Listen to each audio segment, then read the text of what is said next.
conversation you had with Geno right before the buzzer there ended? And two, last year to this year obviously is a big swing from Final Four game. Can you just describe the emotions of last year's Final Four game losing and then today winning, and just any sort of redemption or anything that you might feel? One, you can ask Geno the question. You know, he's the one that initiated the conversation. I don't want, you know, what happened there to dampen what we were able to accomplish today.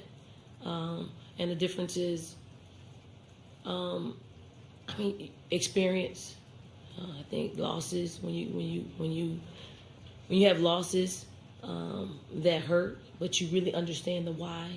I think UConn was a really well-oiled machine, and if you didn't have disruption and consistent disruption, and you allow them to play as freely as they want to play and shoot as freely as they shoot, they're very efficient and very, very good. You know, our whole objective was to get them to shoot as inefficiently as possible. Make them put the ball on the floor. Don't give them as many catch and shoot opportunities. And I thought our kids really locked in to that. They were scrappy. They were in gap help. They were contesting shots. UConn got back in the game, and they were unbothered, right, by it. They knew what they had to do. And I'm just proud because quite honestly, to play them the first time we played them last year, which was in February, I think, or January, and then come back and play them in the national championship game, I didn't know how we could come up with 25 points because they beat us like by 25 points the first time. And then, when you have an uphill battle and how you're going to accumulate some points. We just didn't have enough offensive firepower in the national championship game or the first time we played them in the regular season. This time I thought we had enough firepower from an offensive standpoint. And then just from a defensive standpoint, this team has gotten better defensively in belief and utilizing their God-given abilities to lock in. I thought it was a performance that makes you super proud when they're able to execute. Like, you can see it as a coach, but sometimes the players don't see it. What they did was just they filled in all the gaps that were created out there, and just super proud of them.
Hampton Roads has a long-running high school and college sports tradition. It's time to give them the spotlight they deserve. This is 757 Sports Talk.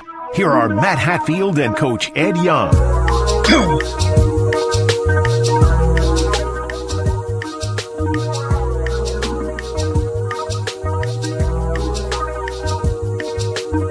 Listen, all Dawn Staley said at the end of that is what I say about Ed Young every time we play a game. I will beat his tail. We welcome you to 757 Sports Talk, powered by Copa Sports TV.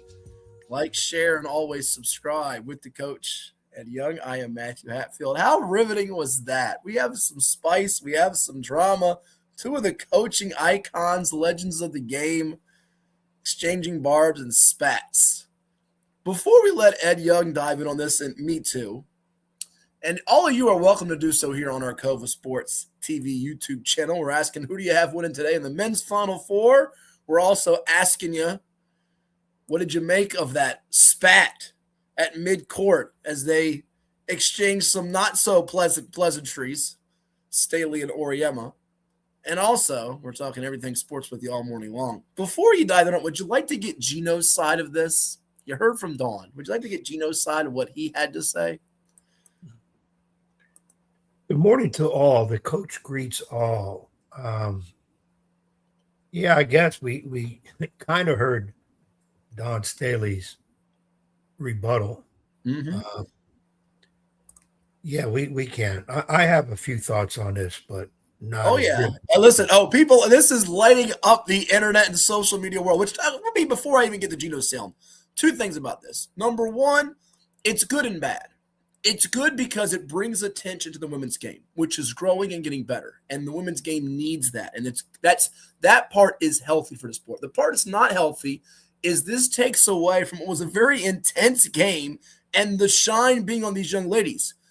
South Carolina, a titan in its own regard, a giant in the sport that was the underdog that played maybe its best defensive game all year long to end the 54-game winning streak of UConn, and UConn being derailed of an undefeated run. Remember, Ed, UConn had won every game by double figures. They weren't just beating people, they were bludgeoning folks. So it is the one thing about this, do you want to have your sport elevated? It's almost like when they say in baseball or hockey, more fights, elevate the attention to the sport. But let's hear what Geno had to say. He thinks there's a double standard, number one.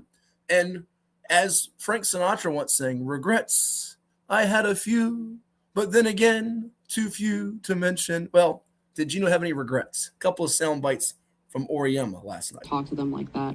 I'm wondering if that fed into your frustration at the end of the game at all. I just want to make sure there's not a double standard. I'm of the opinion that if I ever talk to an official like that, I would get tossed. So I just want to make sure there's not a double standard. That some people are allowed to talk to officials like that and other people are not. That's it. So yeah, that was pretty frustrating. I don't have any regrets about what I said to Holly Rowe. Why would I? Why would I? I've been coaching a long time. I've never had a kid have to change their jersey because somebody ripped it and the official said I didn't see it. There are a lot of things that happen in that game. Unless you're on that sideline, you have no idea what's happening on that sideline. No, I mean, for 41 years I've been coaching and I've been, 25 Final Fours. And the protocol is before the game, you meet at half court. Anybody ever see that before? Two coaches meet at half court and they shake hands. Correct? You ever see it? They announce it on the loudspeaker. And I waited there for like 3 minutes.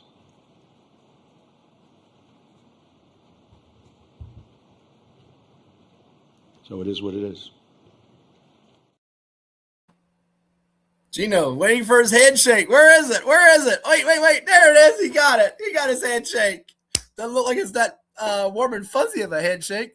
Looks like Ed Young shaking hands with the guy that is bringing him his bills in the mail, his mailman. Thank you very much. No, I don't ever meet the mailman for bills. You said about bringing attention to the women's game. This is the wrong attention for them to have. The game itself has to carry itself.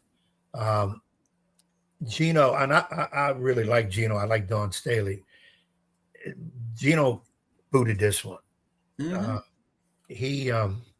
Now the whole idea is, I hate to talk about things that I'm not 100% privy to.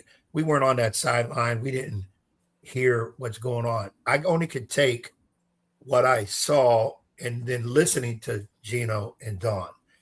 And if Geno is worried about a pregame handshake, and I got to believe there's something else to it. Oh, listen, this is frustration boiling over. And by the way, one of my favorite sayings or phrases on this show, as you know, is two things can be true.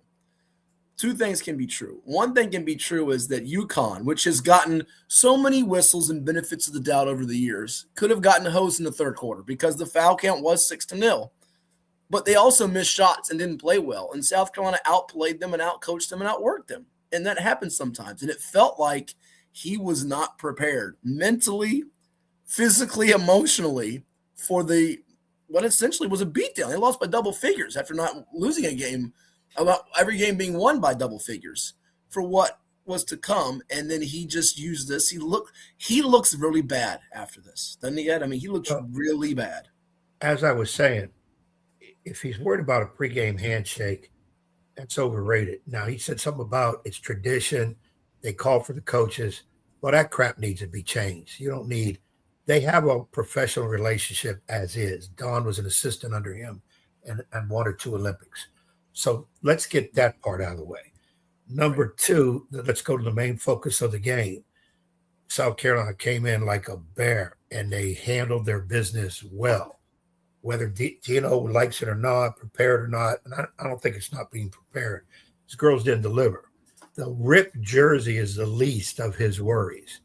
And if he doesn't like the foul situation, 6-0 in the fouls, again, come on, Geno, we all been there. It happens.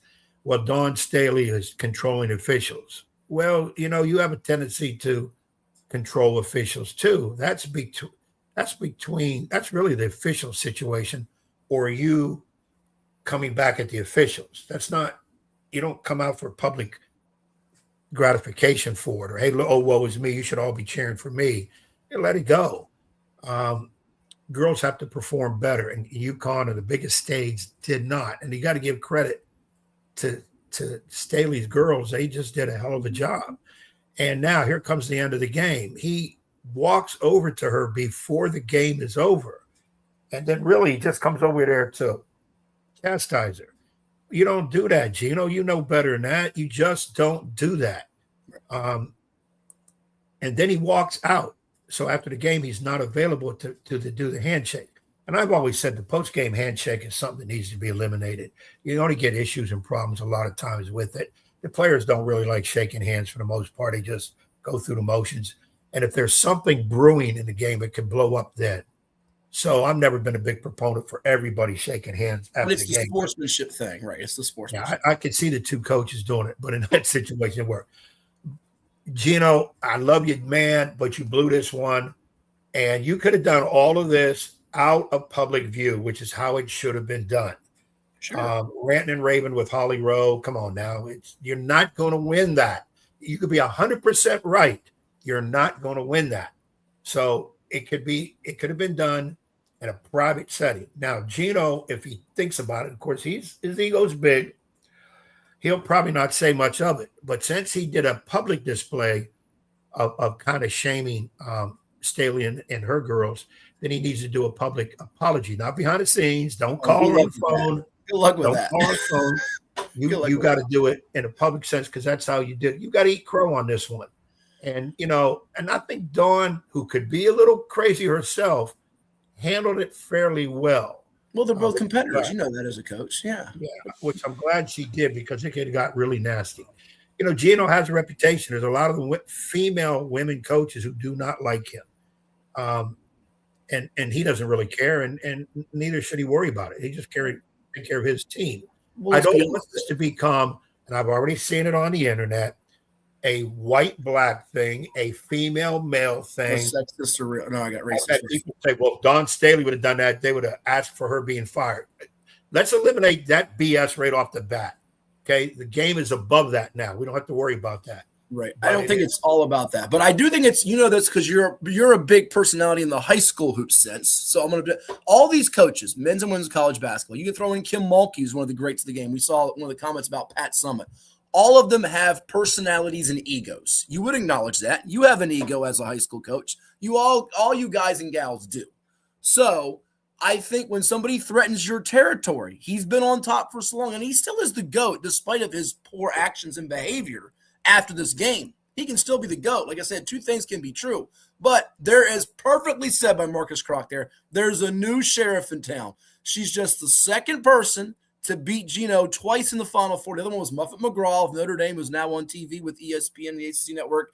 And it doesn't mean Geno now goes into the background and forever leaves, but he now knows that Dawn is on equal footing with him. She's beaten him more than once in the Final Four. For last year, he beat her pretty badly in the championship game.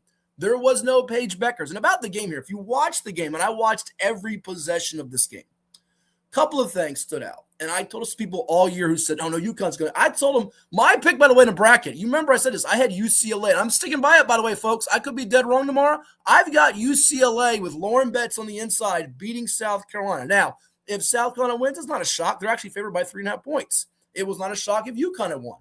But these are the 4 1 seeds that made it last year. These are all really good teams. I know everybody thinks of women's basketball as it's UConn or Tennessee, or it's UConn and South Carolina. There's more than just 2 teams here at the party, at the dance. And these games, when you get to the Final 8, Final 4, Final 2, become really good. Although that second game last night, let's be perfectly honest, it was a rock fight, and it was an ugly rock fight, and it put people to sleep because it was an awful played game. Even Corey Close, the coach of UCLA, joked how terrible the game was. But this game changed late in the third quarter, Ed. And this is what Geno was referencing, the torn jersey. Geno, get your facts straight before you go shooting off your mouth. Sarah Strong ripped her own jersey. Now, it might have got ripped as well, but she admitted it. It was shown on the cameras, so you look even whinier when you say that. Get your facts right. The player of the year, Sarah Strong, who was magnificent in last year's championship, ripped her own jersey. That's piece number 1. Piece number 2, UConn got it down to 1, and it was 10 or 11. They hit 3 threes in a row. But this is where a game where they could not buy a bucket from the outside. He even said it after his profanity-laced little mini tirade rant with Holly Rowe. AZ Fudd and Strong and the whole group could not hit from the outside, but they got it to 1, and then South Carolina got a little flurry to end the third quarter. And while South Carolina's 2 best players are regarded to be Tania Latson, who led the nation in scoring last year, Florida State transfer, and Raven Johnson, who's been a part of championship runs. Oh, let me don't forget Joyce Edwards. Those are the top 3 players. Joyce Edwards, Raven Johnson, Tania Latson. They got an unsung hero. We talk about this all the time in the men's game. Someone that comes out of nowhere to give you a big effort. Off the bench, they get 14 points from, and I hope I don't butcher her name, Agat Makir, a freshman, averages 7 a game, and she scored about 7 or 8 in a row in the third, fourth quarter. That was the game because they put it out of reach. And UConn, and again, I know they had a game plan. I know you say they weren't prepared. I don't think they were prepared for how to handle a tight game. And it's not so much all that defeat of Geno. When you haven't been in a tight game and everything's a blowout and you're in the fourth quarter of a dogfight and shots aren't falling, how do you react? It's almost like what we saw last weekend in the men's game with Duke. It's going haywire. How do you react? And the moment and the pressure got to them. It clearly did. Yeah, when you don't expect to get blown out, let alone win, you're expecting to win, and things are going 100% against you, you're going to have those tirades. It is a, what do we do now? And again, I just simply, it's a shame. It took away from South Carolina's win. It took away from the women's game entirely because I'll make a statement a lot of people won't like. The women's game still is not on par with the men in terms of acceptance, nationwide. Well, you're right. I even heard a sportscaster yesterday, a pretty prominent one, say there's nothing going on like on Friday night and Sunday. It's a great weekend. Right. Masters is coming up next week. And somebody called and said, hey, wait a minute, women are playing. And he goes, yeah. He said, it's not bad. He said, but that's for a select audience. And I'm like, wow. But hold on now. They've had better numbers, but what you're saying is true to this extent. Are we leading off the show for 20-plus minutes and getting a guest on about this if there isn't a spat? So that's why you say it's bad. And it is in that realm. It's unfortunate. But the whole sports world is talking about this now. So it is bad, but it also brings attention. You can shake your head. It's the truth. You can shake your head all you want. It is the honest to God truth. I'm saying, it's for everybody to go nuts. They're going nuts on the spat. Nobody's talking about the game, the women's. I just tournament. did. I just talked about the game. You're one of a million. That's what my whole point is. For a sport that has to live on a spat to get recognition, No, that's not true. Because Caitlin Clark, if you were how are you living in a cave? Just 2 years ago, the women's games were outdrawing the men because of Caitlin Clark. It doesn't happen every year, but you shake your head. Sometimes you need a phenomenon, a player, or a storyline to elevate. And I'm not saying that this is what the game wants or needs, but it is the honest. Hold on. You can shake your head all you want, Ed. The truth is, people will be tuning in more. Yes, they will. I'm telling you, the numbers say it. Why are you shaking your head? Caitlin Clark. You're missing the whole point. All the men's games. You're missing the whole point. What point am I missing? Okay. You and I right now, you opened up with the whole spat. If there was no spat, we wouldn't have opened up with this game. That's what I just said to you. How am I missing it? I just said it to you. That's my point. You are saying, you just said my point. Bring it to the women's game. If the game is that big and that important, we'd be opening with women's games with no spats, no arguments, whether it's a blowout or not. We don't do that. Yes and no, because the game did lead off SportsCenter regardless, and it does that regardless because it is on ESPN, and it is the only thing really happening at that level. You're not going to lead off with an NBA regular season game or a hockey game or a baseball game when you have a Final Four game. So yes and no. But that's what I'm trying to – I said to you, I said, we just spent 20-plus minutes on this because of the spat. But like I just said to you, you talked about the game not being on par with the men's game. That's ordinarily true. But when you have legendary coaches and big-name programs or a player like they had just a couple years ago in Caitlin Clark, you can't dismiss what she did for the eyeballs and attention to the women's game. So sometimes it might take something like this to get the needle moving. That's my point. So I didn't miss the point, sir. You're 100% wrong in this one, but I'm going to let you roll with it because you feel good. And I always like to see people feel good. My whole point is this. If there's no spat between Geno and Dawn, the world is not going crazy about the women's Final Four. I just said that. Are you? What's going through the left ear and out the right ear that you're not understanding? I just said that. Again, we can agree to disagree. What are we disagreeing on? I just said it. You carbon copy what I just said. That put this on our show for 20-plus minutes. You're emotional because of this little spat thing going on. When I'm saying, how about get emotional on a regular game for the women? That doesn't happen as it does with the men. And the women play a great game. But again, if we didn't have the spat, the world would not be talking about the women's Final Four. That is my point. So yes, let's let it roll. The world would not be. I agree with that. I said that to you. Okay, stop right there. That's my whole point. Women's basketball does not draw the attention that men do. The Caitlin Clark phenomenon was Caitlin Clark. It wasn't. Right. It wasn't. Let me put Loyola of California on against Fordham women's game. Right. People would be snooze sleep. It was because of Caitlin Clark and Angel Reese. That was the whole idea behind that. When Caitlin Clark went to the WNBA, boom, boom, boom, boom, boom, because of Caitlin Clark, not the women's game and all the other players coming into the WNBA. That's my whole point. The WNBA would not exist if the NBA did not front the league with money. It's a given fact, not a young opinion. Every women's pro league has never survived. What does that get to do with this situation, though? I don't get what that has to do. You're bringing up something because what I'm saying is you need the women's game. For the women's game to have a spat to bring recognition to it, it's a sorry statement. Well, but Ed, that's what I said a little while ago, that it's sometimes unfortunate when baseball and hockey ratings are dwindling in comparison to football, which is king, that sometimes people get excited when there's a big brawl or baseball bench clearing dugout fight. And so there's no difference to it to me than that. It's the same deal.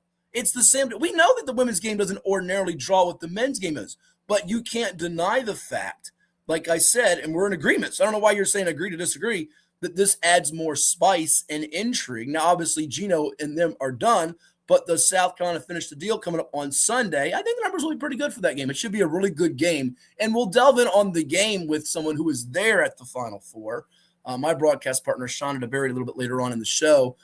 She is she's the color analyst on the play-by-play voice for Old Dominion. She's there in Phoenix, so she got to witness both games in addition to the spat. So, okay, I think it's fast. People are talking about it from left to right, and you just, I don't know what. No, it's not a big deal to me. It's not only because it went into public, and it shouldn't be. The coaches, they're both big personalities, and there's people that hate Geno, there's people that hate Dawn, but they get their job done. People hate Geno because he gets all the best girls normally, and you don't see like the portal doesn't affect the women's game as much as it does the men. Though I'm interested to see where the big girl from Iowa State goes too, because whoever gets her is going to jump way up high. Yeah, she has a name, Audie Crooks. Don't be like Nate Burleson out there and not acknowledge Brad Underwood's name, please. Come on now. Yeah, it's going to be interesting. Of course, when I heard her leaving, I just shook my head again. Why?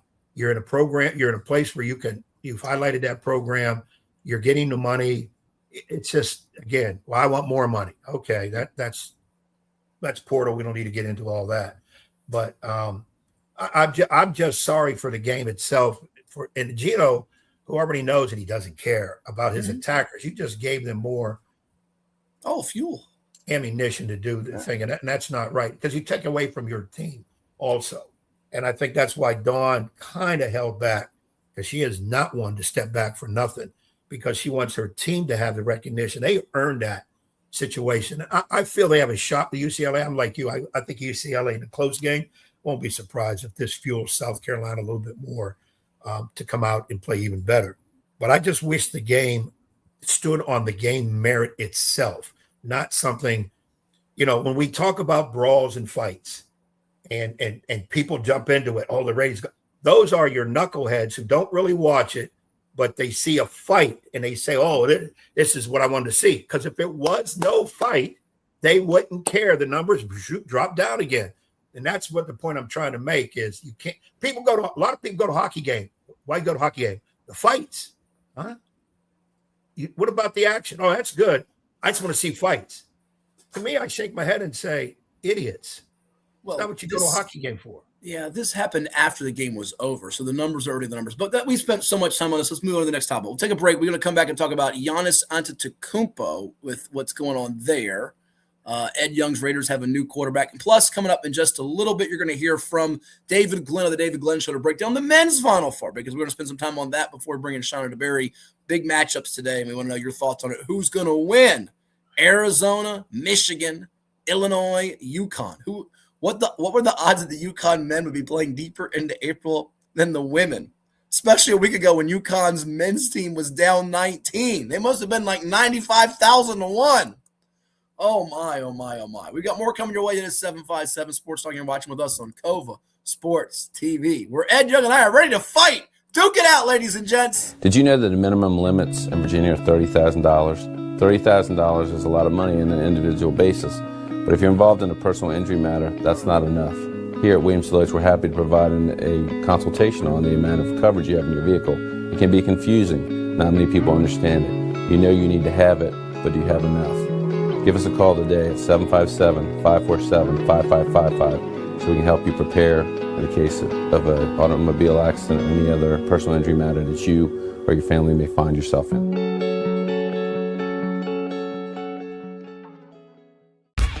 For any athlete, making it to the top sometimes comes with a few steps back. That's why there's CHKD Sports Medicine. Advanced diagnostics, treatment, and rehabilitation for sports injuries, just for young athletes like yours. What's up at DQ? Oh, just the best deal ever. The $7 bacon cheeseburger meal deal. Bacon cheeseburger, fries, drink, and a sundae. No time to be modest. It's all full size for just $7. Right now at DQ. Happy tastes good.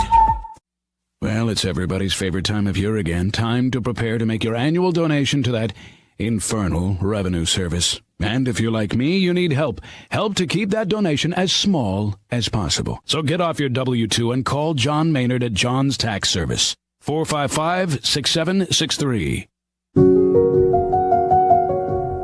As a banker at Town Bank, we believe that people bank with people, not with banks.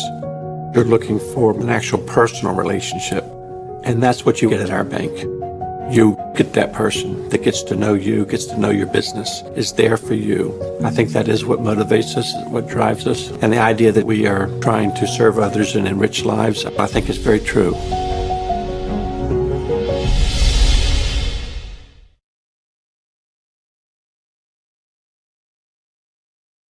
What makes a life a good one? Is it our adventures?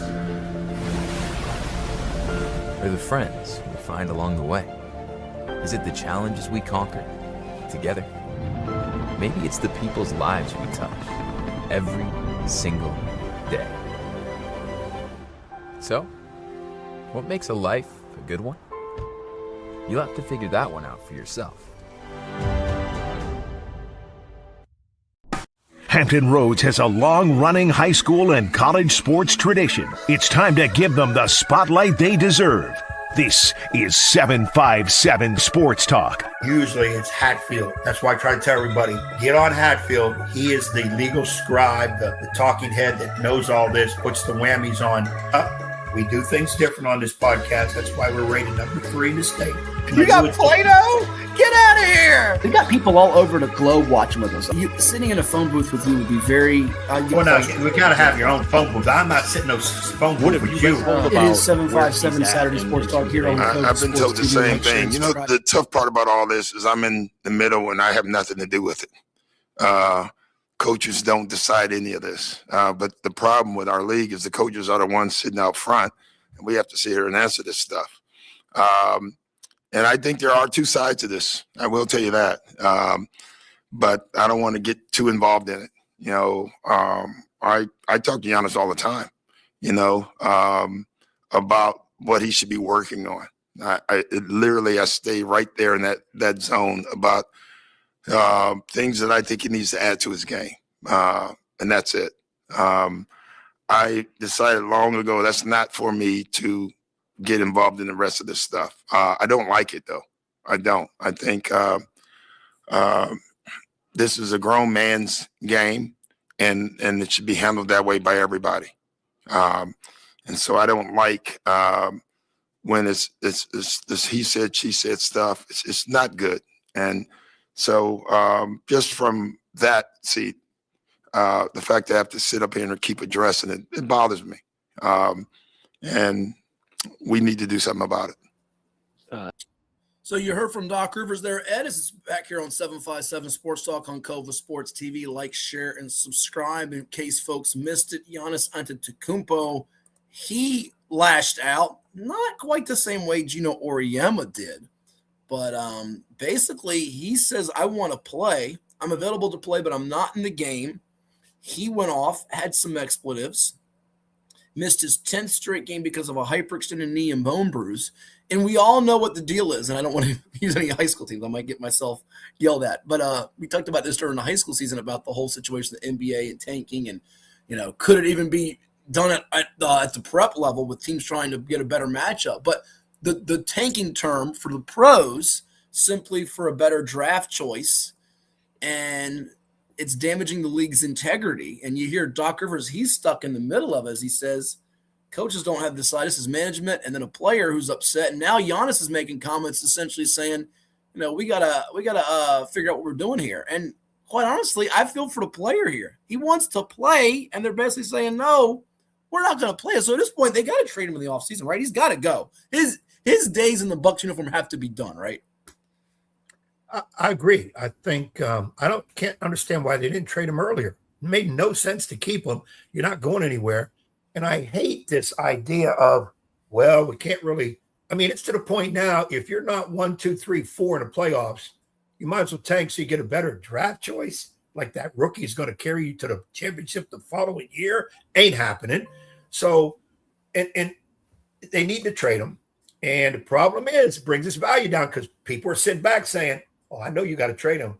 Don't ask for 17 first-round picks because you ain't getting it. So they're going to have to. And then again, if a player says, I'm ready to play, I'm okay, you have to play him. He just exposed the league. Because if the management is saying, no, you're hurt, he knows whether he's hurt or not. Now, you put him out there and he's dragging a leg, he's not performing well. Okay, We proved we were right. So now you're not playing again. But Doc Rivers, I listened to that right there. That's the first time I've seen that clip. I felt for him in that moment because he's in between. A lot of people think, coaches are management, and the pros they are, but they're also to their players. And he's saying, keep me out of this, because if he says he needs to be playing management, we're going to get rid of you. But Doc's going to be gone at the end of the year anyways. If he sides with back on TV, probably. Players look at you like you're supposed to be my coach, backing me, but you're up here with management. Side eye. He's going to lose respect in the locker room. So he's really in the middle. He's really right. I'm in the middle of this, and I don't want to be. Yeah. But the NBA's got an image problem, and it needs fixed. And Adam Silver is not the dude. He needs replaced. We need somebody else. Get him out of there. Well, you go for the job. Put your name in the hat. Go ahead. I have as much chance as you do. Now, they could bring us in as a duel. Oh, okay. Because that way you can handle the nicety side, and I could be the SOB, because you are that anyways. You're definitely an SOB. You've been called that. Get rid of players left and right, owners. You're out of here, whatever.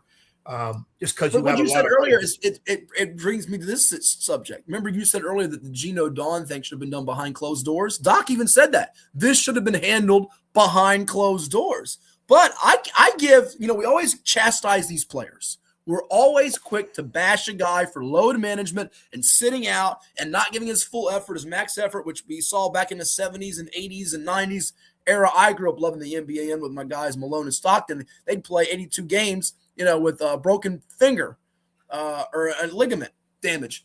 But give Giannis credit for having a voice and speaking out on this, because too many guys are sitting out and getting paid not playing. He's upset about it. It shows he wants to compete. He doesn't care if the team's terrible, and I give him credit for it, because he could just take the high road and the easy way out.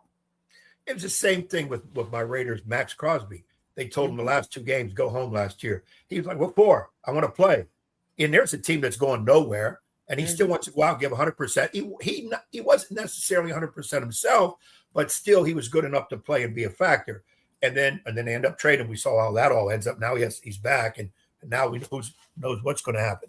But I agree with you. That's the kind of stuff that has to be behind closed doors. When you talk about, well, this player didn't do this, and we're mad about this player do that, you automatically drop his trade value. When a player says, I want out of here, I want traded, he automatically drops his value. Keep your mouth shut.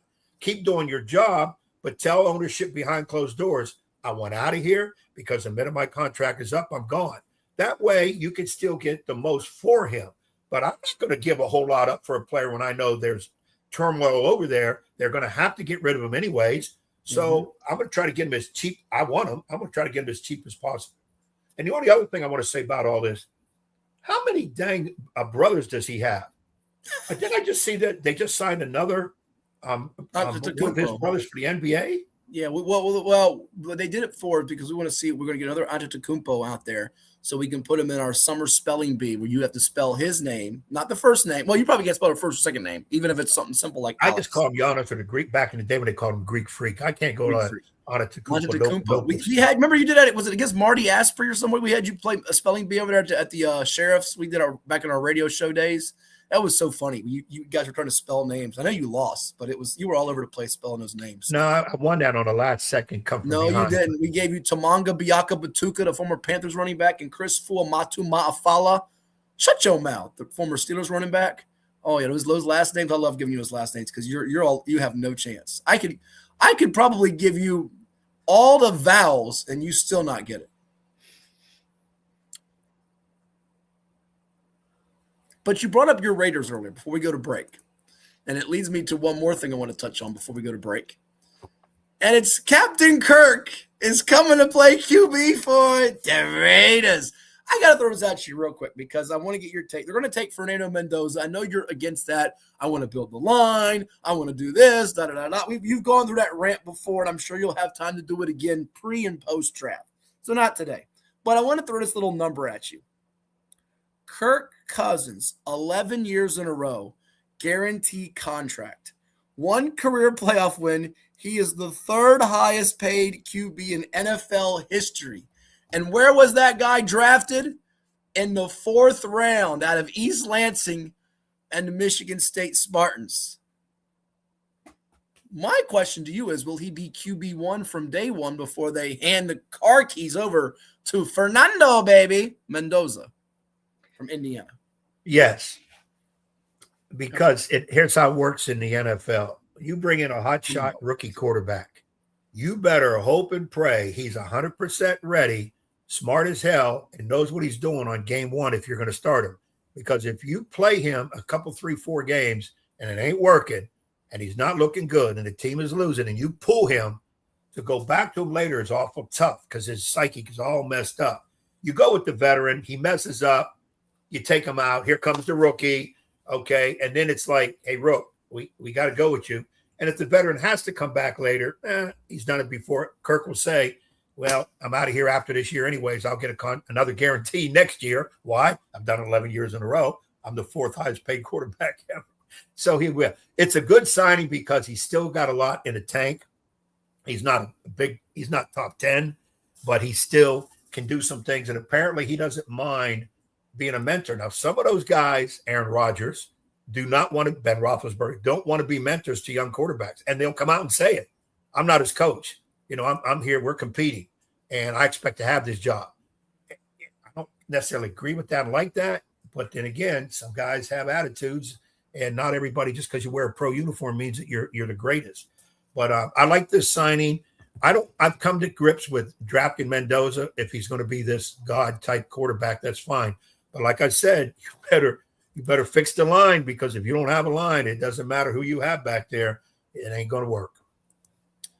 Coming up next on 757 Sports Talk, David Glenn of the David Glenn Show talks Final Four with us on 757 Sports Talk.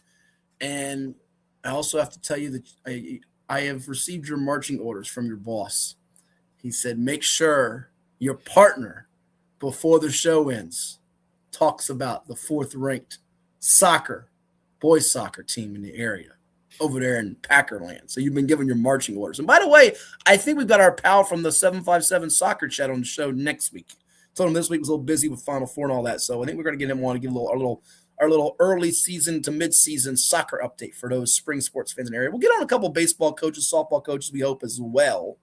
And before we bid adieu, we have to get Ed's take on 3 big coaching changes. There's actually been more than just 3. But one in football that we've forgotten last week. We neglected to bring it up, and that's my fault. One that happened last month, retirement in basketball, and another one that retired in basketball. Ed's seen a couple of his compadres with 600-plus wins say they are done, hanging up the big whistle forever and ever and ever. So that's all coming your way. But David Glenn is next right here on 757 Sports Talk, and you're watching with us on Cova Sports TV. Now this from those that help make it possible, like Chicho's. For any athlete, making it to the top sometimes comes with a few steps back. That's why parents count on CHKD Sports Medicine, advanced diagnostics, treatment, and rehabilitation for sports injuries, just for young athletes like yours. With convenient locations across Hampton Roads and a whole team of experts here to keep your favorite player at the top of their game. CHKD Sports Medicine. Learn more at chkd.org or call the CHKD Sports Injury Hotline. Cova Painting. We don't just paint, we transform spaces. Visit covapainting.com or call 757-550-7357 and mention the Sportsplex for 10% off of projects over $1,000.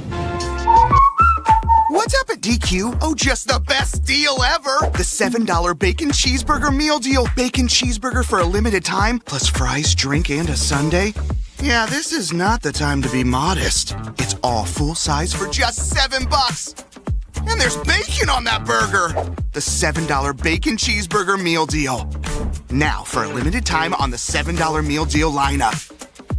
Only at DQ. Happy tastes good.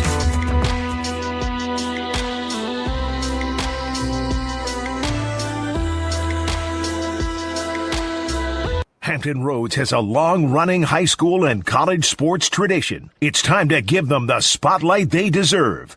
This is 757 Saturday Sports Talk. Here is Matt Hatfield.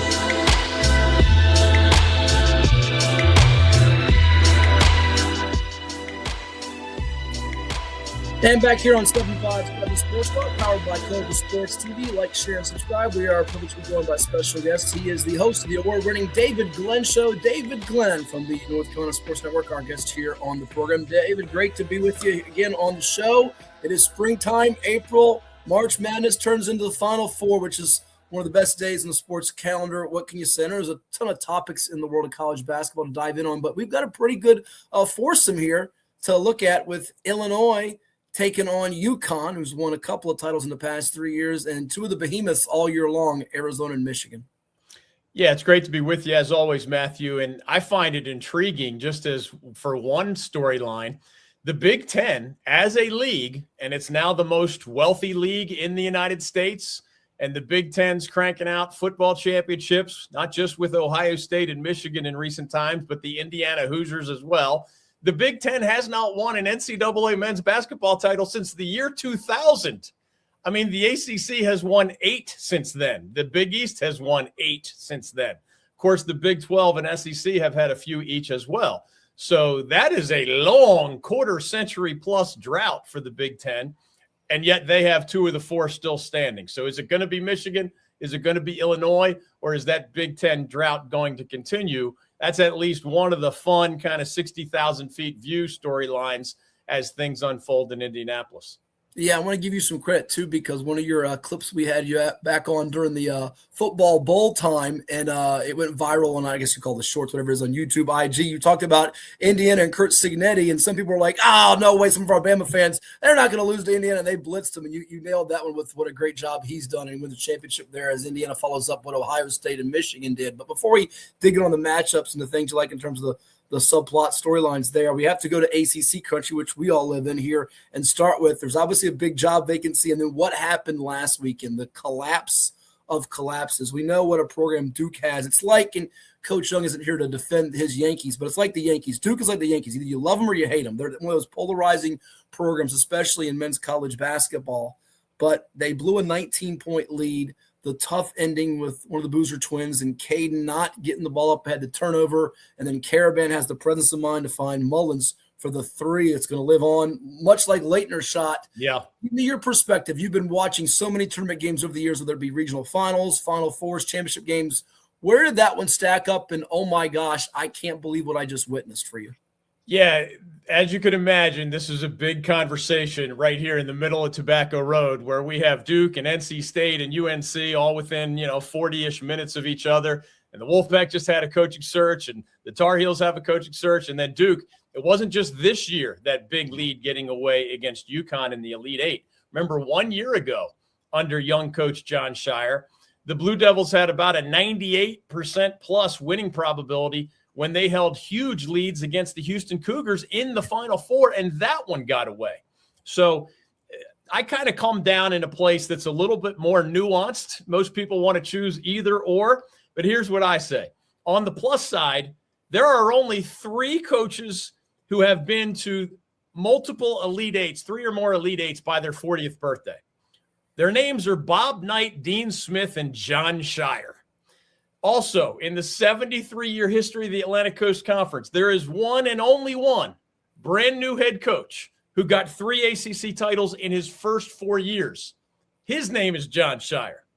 So you can't say that the passing of the baton from Mike Krzyzewski to John Shire has been a failure. It might be one of the greatest succession plans in the history of college basketball. However, when you're a young coach, John Shire in his late 30s, and that Houston game gets away in the way it did, where the Devils just couldn't inbound the ball late. They couldn't execute what they needed to execute to protect that lead. And then something similar happened against UConn this year. Dan Hurley looked like he was surprised that the Huskies came from that far back to beat the Blue Devils. Again, it was 98+% winning percentage. Just when you throw it into a computer, hey, team A leads team B by this amount with this time left. When 2 straight years you're sent home from the big dance under those circumstances, yes, you're going to have coaches even privately questioning John Shire having his team ready to execute specific inbound plays, specific details when you're up 2 with 10 seconds to go against UConn. The Devils did not execute those things. And that means Jon Scheyer is going to have that question, even amongst all these other success stories. He's going to have that question hanging over his head, because when your biggest failures happen on the biggest stages, and it's not just somebody had a great day. You helped Houston a year ago. You helped UConn this year. Those are, to me, fair questions, as long as you're pointing out all the things that Jon Scheyer has done well at the same time. For sure. And it's something I know our good friend David Teal brought up too in one of his articles recently about Scheyer. You know, it's funny you bring up Hurley too. I mean, he's instilled a toughness, a winning attitude, and mindset at UConn, which was there well before him with Jim Calhoun, but his antics on the sideline annoy a lot of people. We'll get to that in a second. But going back to Duke and Scheyer, you brought up the Houston game, which in some ways seemed more mathematically impossible in the last couple minutes, because that game people were turning off the clicker and they said, what just happened? I missed it, when Houston came back and then lost in heartbreak fashion themselves to Florida in the championship game on Monday night. But there was also that game in December against Texas Tech. We had more than a 97% chance to win and lost that one. And then they also lost a game, as you know, to NC State, an 11 seed, by a dozen as a 7-point favorite under Scheyer. So there's a lot of things, but he has time to figure it out. All these coaches, you well know, whether it be Roy or Dean or Boeheim, fill in the blank, they eventually figured out when you have the resources Duke does. But I want to get your take on something too before we turn the page to these matchups. It kind of coincides with the matchup we have with this Arizona-Michigan game. I think the thing a lot of people have forgot to bring up is that quick turnaround. Remember, Caleb Foster did not play a lot down the stretch in the second half, and he was key in that comeback against St. John's. Yeah. I felt like even more than mentally, emotionally, and psychologically, the toll that St. John's took physically on Duke wore them out, where they were gassed in the second half. That game goes to overtime even. They're done. And I think that hurt them for another Big East team in UConn. And it brings me to that Arizona-Michigan game coming up, David, because so much is talked about that's the championship game in the semifinals. Well, hold on now. You remember back in the 80s, Villanova won against Georgetown. People didn't see it coming. You remember when NC State took down Houston, Phi-Sigma Gamma, when that game that they played with Louisville was supposed to be the championship game. It could be a factor coming up this weekend, right? It's possible. And you bring up a good point, because remember, it's not just a Duke team that went toe-to-toe with a very physical St. John's team. It was an already weakened Duke team. And they basically used 8 guys for the most part during the regular season. Darren Harris was kind of a number 9, but didn't play a whole lot. Sometimes didn't play at all. Well, when Pat Gongba went down, the Duke center, with his injury, and then Caleb Foster went down with his injury, even though you have to admire those guys for coming back, especially Foster. I mean, he played less than 3 weeks after surgery on his foot, and as you said, did help as one of the difference makers as the Blue Devils kind of survived St. John's. Caleb Foster was not very good against UConn. Pat Gongba was not very good during the postseason compared to the way he was in the regular season. So if Duke had an excuse, it was an 8-man rotation, was kind of 6 healthy guys and 2 guys trying as hard as they could in the midst of lower body injuries. And one of the reasons Duke lost to UConn was that their point guards combined for 6 turnovers. I mean, turnovers happen. You try to keep them in single digits, but your point guards can't have 6. That's a really bad number for your floor generals. I think it was 3 for Foster, 3 for Caden Boozer. That's how UConn wins, right? And that's actually how St. John's came back against Duke. The Devils had an unconventional approach this year, where the big guy, Cameron Boozer, they were running the offense through a point forward as much as they were some possessions more of a traditional point guard role. But whereas Duke's other national championship teams, man, they had Bobby Hurley as their starting point guard, Jay Williams as their starting point guard, Tyus Jones. Heck, John Scheyer and Nolan Smith were kind of combo guards when Duke won it all for Coach K in 2010. All year long, I thought one of the few, not weak links, but less strong links for Duke was that point guard combination of Caleb Foster and the freshman Caden Boozer. Boozer got a lot better. Foster had his injury. And in the end, that point guard situation and those turnovers added up to the Blue Devils going home even before the Final Four this year. Some excellent points there. We know a couple of those VA guys in Gamba and Darren Harris from their days at Paul to 6 in the DMV country here in Virginia. We're talking with David Glenn of the David Glenn Show, North Carolina Sports Network. Give him a follow. Follow him on the X. Check out his work. It is 757 Sports Talk, powered by Cova Sports TV. And you lead me into that. I got to take the second game first, David, because it is the game we're just salivating for with Arizona and Michigan. And it features the former Tar Heel point guard and Elliot Cadeau at the point. More time now even than before as a starter, just because his backup LJ Kayson is out. But this Michigan team, I mean, my goodness, David, what they've done statistically, they're the sixth school to score 90-plus points in 4 games of the same NCAA tournament, and they're shooting over 61% from 2 this year. They've got 16 wins by 20-plus points. And, oh, by the way, Arizona, they got 18 wins by 20-plus points.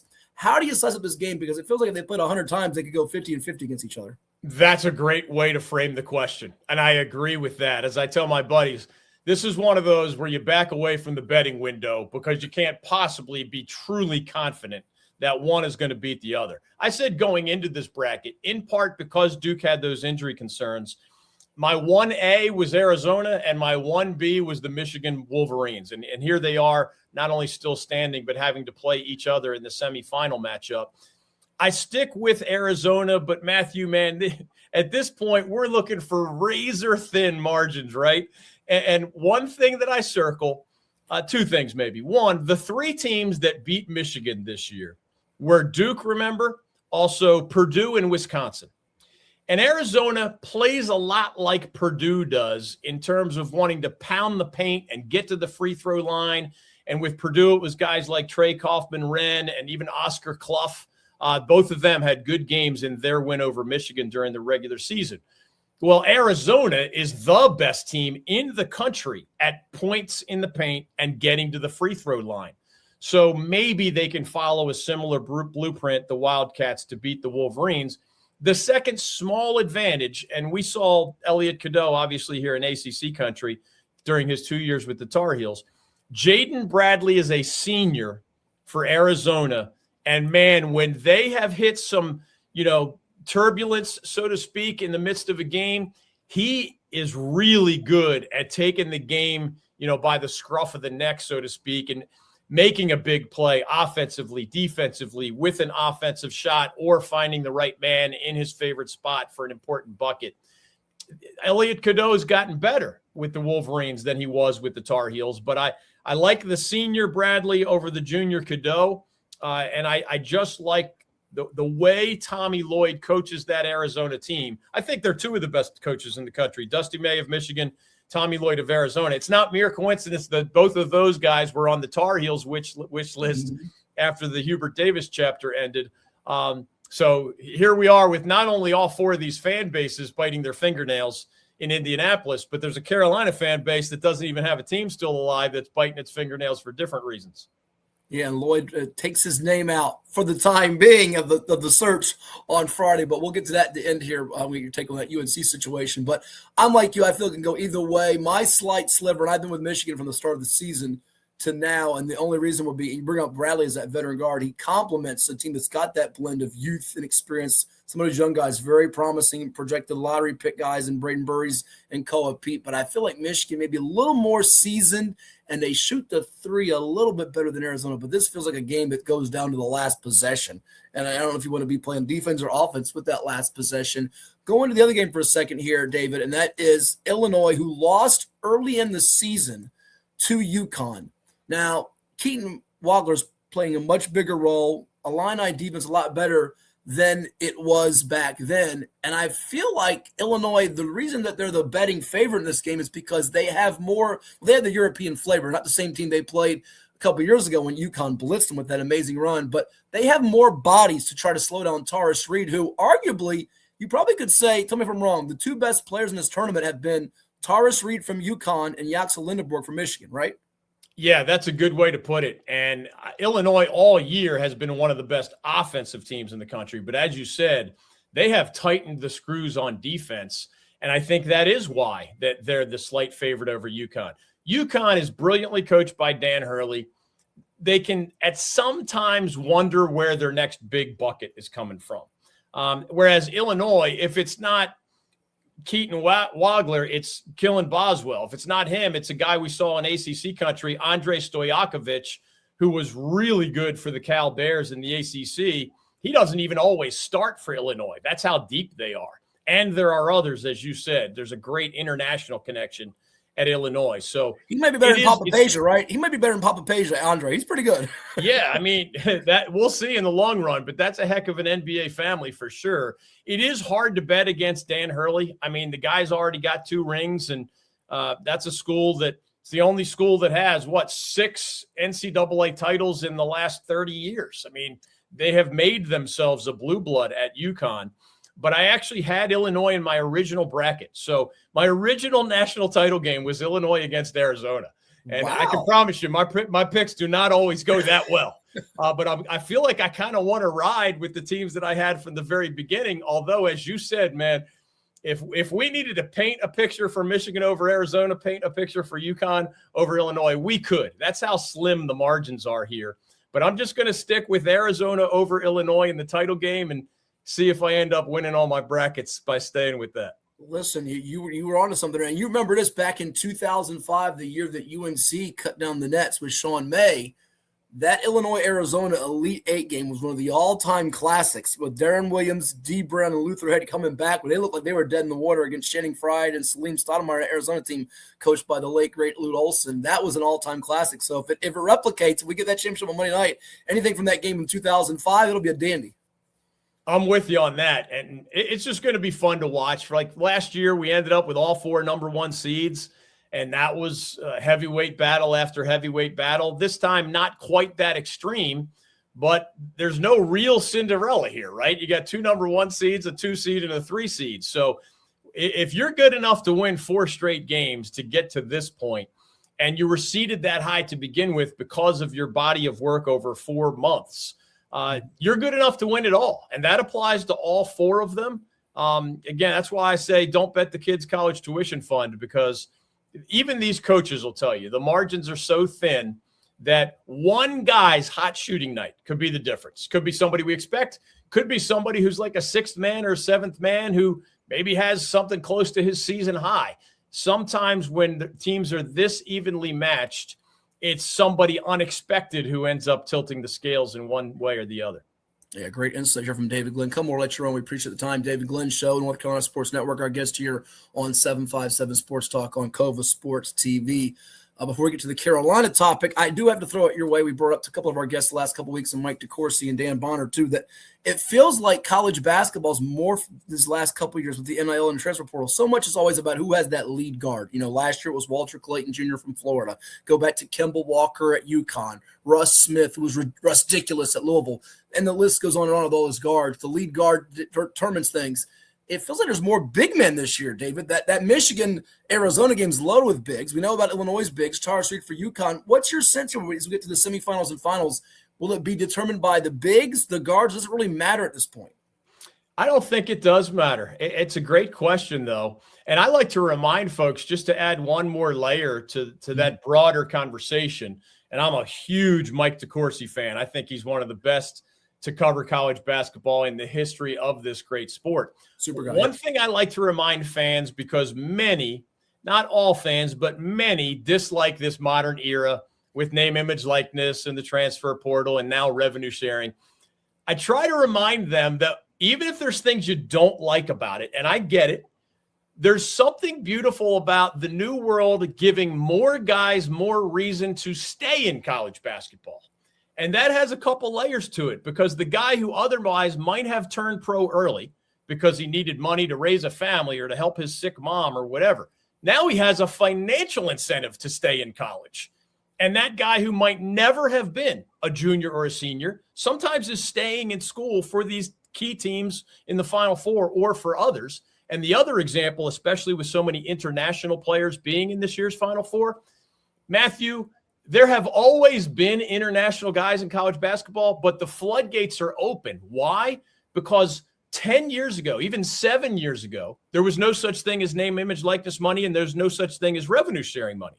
So many more guys, if they were born and raised in Europe, they just stayed in Europe and they were apprentices, and it's much different over there. They don't overlap. preparation for pro basketball with higher education. We do that in the United States. Most countries around the world do not do it that way. You either go to college or you sign with, Real Madrid in Spain, and you're essentially an apprentice, the way a plumber would be an apprentice, right? You're working on your trade. Well, 10 years ago, those guys would have said, well, the money's here in Europe. Now they get to say, between name, image, likeness, and revenue sharing, I can go to America, not just to get that education, which previous generations obviously did come here for. I can get that education and make money that prepares me for the next level while I'm working under Coach so-and-so, enjoying this big international stage where people get to see me play. Those are two big positives of the new way in college sports, even if some of those details come with some negatives that a lot of fans don't like. Oh, it's a great point by you. And I think of it now almost like in baseball. All these guys come from different countries to the major leagues. It's that opportunity. And now we're seeing it more and more in college sports before they even get to the NBA waters. Before we let you run, I'd be remiss if I didn't bring up UNC, because I'm sure you get texts and messages and calls every day just like I do. What's the hot board look like? Is it Billy Donovan? Is it Dusty May? Is it Tommy Lloyd? This guy, that guy. Before I get your thoughts on it, I want to play for you a quick snippet from last week's show. We had on Dan Bonner, CBS Sports, Virginia Sports Hall of Famer. We asked him about the UNC job, and he said it is UNC, but it's not. It's all cracked up to be these days. Here's his take, and I want your reaction to it real quick. Has to be a name at North Carolina. I don't think the fan base is going to tolerate anything else. I don't think the donor base is going to tolerate anything else. But I'm not sure that this job is like the greatest job in the world, that it's being cracked up to be. Obviously, it's North Carolina, but they've got some issues. I mean, really, how much, as we have seen, the teams that generally have the most success are the teams that are able to spend the most money wisely. And North Carolina has made that huge investment in the football program. And, is Bill Belichick going to take less money so the basketball team can be more successful? And, the thing about one of these jobs opening up that really always bothers me is there's a lot of guys out there who have great jobs already. Why would Tommy Lloyd from Arizona go to North Carolina? He's in a great situation. Same thing with Nate Oates. Same thing with TJ Otzelberger. But all you do is you raise these issues. And I mean, the people from North Carolina haven't come out and said, this is our wish list. This is just all speculation from our colleagues in the media. And what that does is that hurts Alabama. That hurts Iowa State. That hurts Arizona. We're about to have the transfer portal open. And who's going to go to a school if they think the coach is going to jump to go to another one? So North Carolina, I'm sure, will get the best person they can get. All right, David, your thoughts to that? Obviously, you have it near closer to the ground than Dan and us here, and that clock could be ticking on a guy named Billy Donovan if the Bulls don't bring him back or he decides to come back. Lloyd has pulled his name out. What's your sense on what Dan had to say there and job in general for UNC? Dan makes a lot of great points. I'll put it this way. On the one hand, if you still want to argue that the UNC job is one of the top 5 in college basketball, I would agree with that. And for anyone who's wondering, only UConn had, I'm not going back to like their 1957 national title at UNC or 1982 with Michael Jordan or even 1993 under Dean Smith. I'm talking about in the 2000s, there's only one school with more NCAA titles than the University of North Carolina, and it's UConn, if you just limit it to these last 25 years. So that shows the ongoing power of the brand and the association with Michael Jordan, and they're a top 10 athletic department every year, and it is still a school that will get a return phone call no matter whom they're calling. But as Dan said, most coaches who are happy where they are don't leave even for a slightly better job. And if you're at Arizona, you're already at a top 10 job where they've already won a national championship, where they are pouring a lot of money into men's basketball. At Carolina, though, even though Dan is right that Carolina is spending more money on football by far than any time in the history of that school. UNC has never had one of the 10 highest paid coaches in college football until Bill Belichick, who makes $10 million a year. So that is absolutely a shift in culture. And of course, nobody has unlimited resources. Right. So if you're dealing with more expenses in football, now you got to pay Hubert Davis's $5 million buyout. Some of his staff members have buyouts, so that's more millions even before you pay the new coach. And oh, by the way, Carolina has a very emotional, complicated decision to make about the future of where they play their home games. The Dean Smith Center became one of the most famous buildings in all of college sports starting in the 1980s, and it's probably at the end of its life cycle. So there's this dramatic, emotional, sometimes even angry debate about where the Tar Heels are going to play in the future and whether they're going to renovate the Smith Center or build a new building. Well, those things are expensive as well. And we know that Carolina has been operating at a deficit in their athletic department. Now, do they have a magic wand to wave for Billy Donovan of the NBA, who has been talking to them, or some other candidate out there that's going to say yes? You know, the old saying in the dating world is that even if 9 girls are laughing at you, it only takes 1 to fall in love with you, right? If 9 are scared of the complications of taking the Carolina job, it only takes 1 to think it's a great job, right? And that's where Carolina is right now. But it's nerve-wracking to them, I can promise you. The transfer portal is so important right now, Matthew. There are coaches, remember, who left their previous job for their new job in early March last year. Jay Lucas, the Miami Hurricanes head coach, said he left Duke before they went to the ACC tournament. Mm-hmm. He left a top team in the country. Why? He said if he had waited all the way till the transfer portal opened to take the Miami job, his first year with the Hurricanes would have been doomed because he'd have been so behind the curve. So he leaves in early March, lines up a really good roster almost entirely through the portal, and the Miami Hurricanes finished 3rd in the ACC and have one of the biggest turnarounds in all of college basketball. I mean, they tied the record for most wins year over year in NCAA history. And then beat Missouri and St. Louis to get to the round of 32. Yep. So there's a double level of anxiety in Chapel Hill right now. It's still not knowing who's the guy. And then on top of that, portal opens April 7th, and anybody who follows that stuff knows a lot of these young men make their decisions well before the portal officially opens. So I'm sure somebody's working behind the scenes on Carolina's behalf, just asking transfers and international guys and fresh high school seniors and others, just, hey, don't commit anywhere until you see who the next Tar Heels coach is. But a lot of folks don't like to wait. So we'll see who it is, and we'll see if it's Billy Donovan is still a big name, right? There are a couple of others out there. If it ends up being a smaller name, people are going to ask, well, why did you fire Hubert Davis for that guy? Because Hubert wasn't a bad coach. He wasn't necessarily a Roy Williams caliber or Dean Smith caliber coach either. He kind of fell in the middle, and because of UNC's high standards, he ended up on the chopping block. But the next guy, the only way you're winning that press conference is if it's a name that makes you say, wow. I still think Billy Donovan, given his 2 national titles at Florida, makes people say, wow. Maybe there's another wow candidate out there, but with Tommy Lloyd withdrawing, and I don't think he would withdraw just to turn around. I don't think he'd sign a new deal with Arizona just to turn around and take the Carolina job. No. That's not going to happen. That's why, so many fans say, hey, just throw a bunch of money at this guy. I've covered coaching searches for almost 40 years. It is always harder in real life than it is on message boards and social media when it comes to connecting those dots and hiring that right person for the job.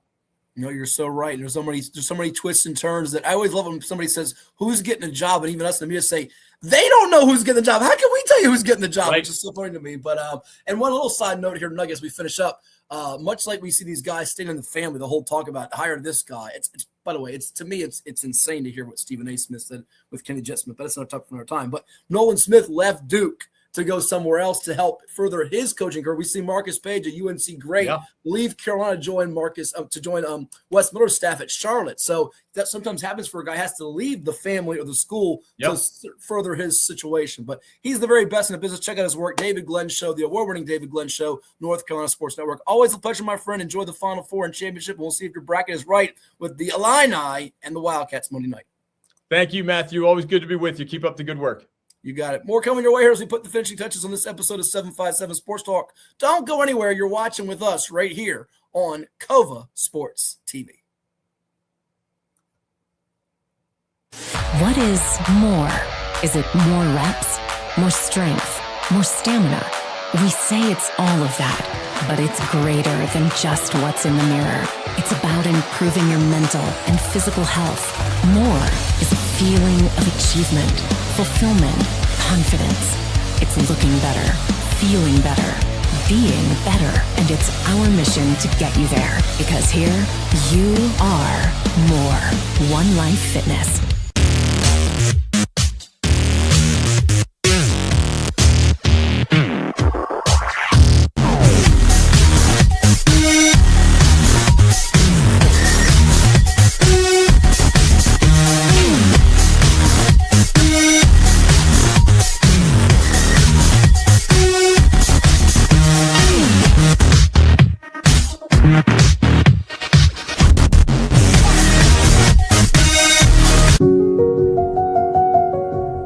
As a banker at Town Bank, we believe that people bank with people, not with banks. You're looking for an actual personal relationship, and that's what you get at our bank. You get that person that gets to know you, gets to know your business, is there for you. I think that is what motivates us, what drives us, and the idea that we are trying to serve others and enrich lives, I think is very true.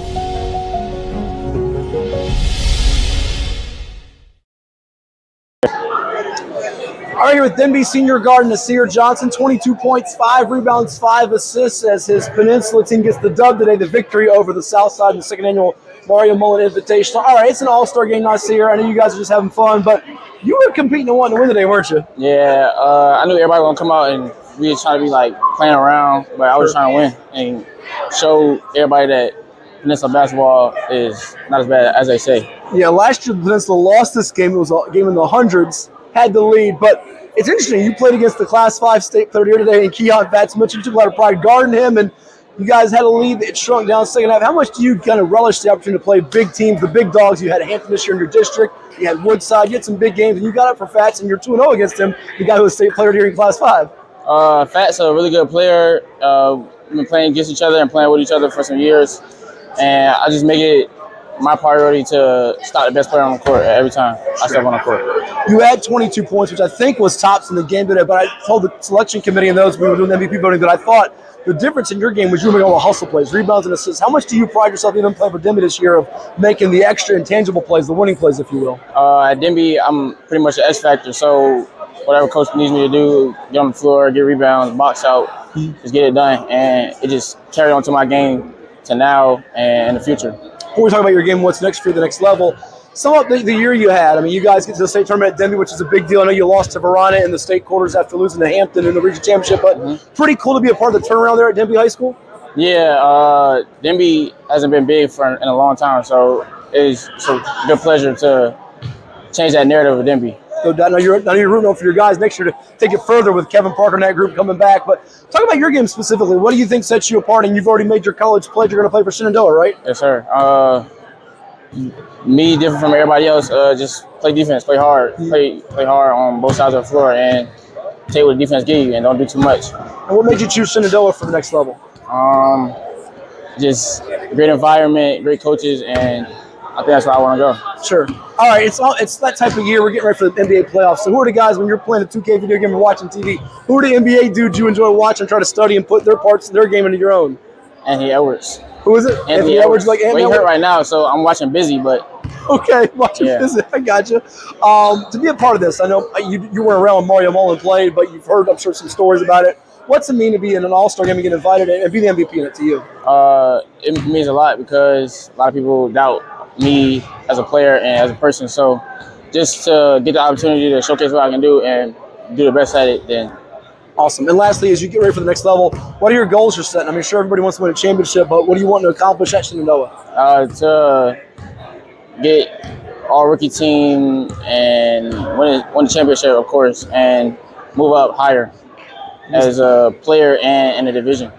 Perfect. Well, he was the MVP today at the Mario Mullen Invitational. Nasir Johnson, Denbigh High School. Congratulations. Thank you so much. Thank you so much. This is 757 Saturday Sports Talk. Here are Matt Hatfield and Coach Ed Young.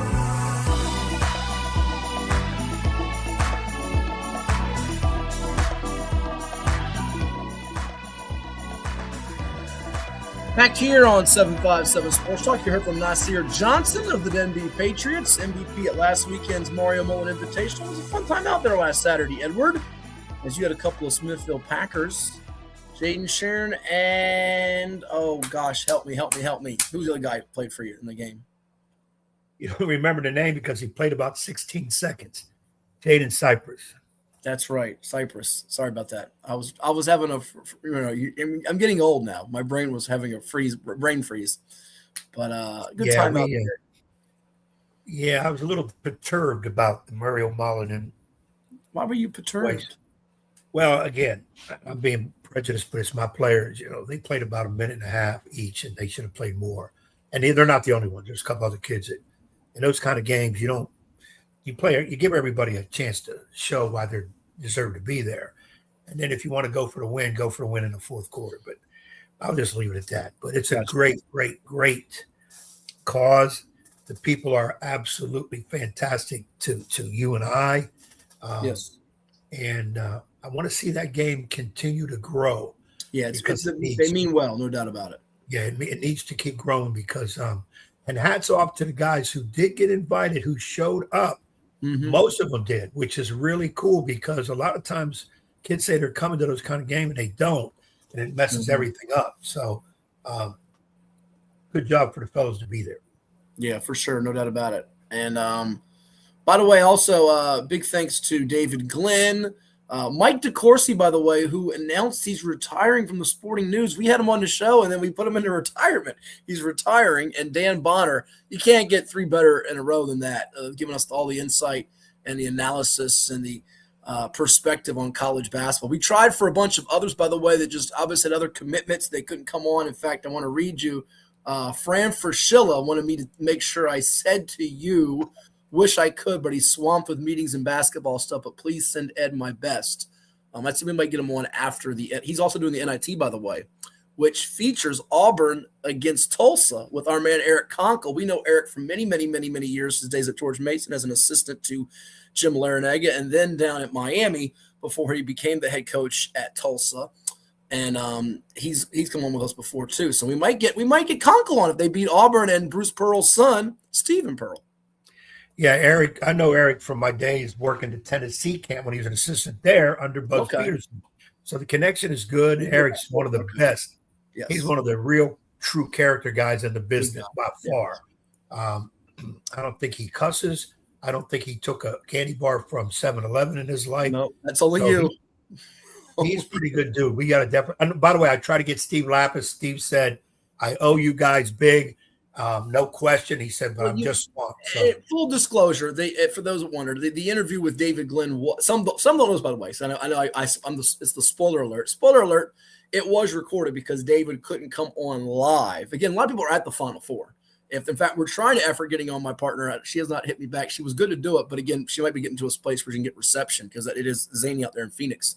But if you're at the men's Final Four in Indianapolis or the women's Final Four in Phoenix, it can be very difficult to find a quiet place or space, which, by the way, mentioning Jim Larinaga, I still have to give him major props for. Remember, he came on with us one of those years on radio at the Final Four the day he was on the CBS pregame. And I bring that up because big thanks to him. I know this is our gush session here as we hopefully buy some time before Shauna can join us. You remember one of those years we also had, this was actually when Rod Johnson, he did the weeknight show on ESPN Radio. Shaka Smart was supposed to be on with us, and he had to cancel because he had a funeral to go to. And then Mike Rhodes, who, by the way, was going to come over, so he's actually on a flight at this particular moment. Mike Rhodes is Penn State coach.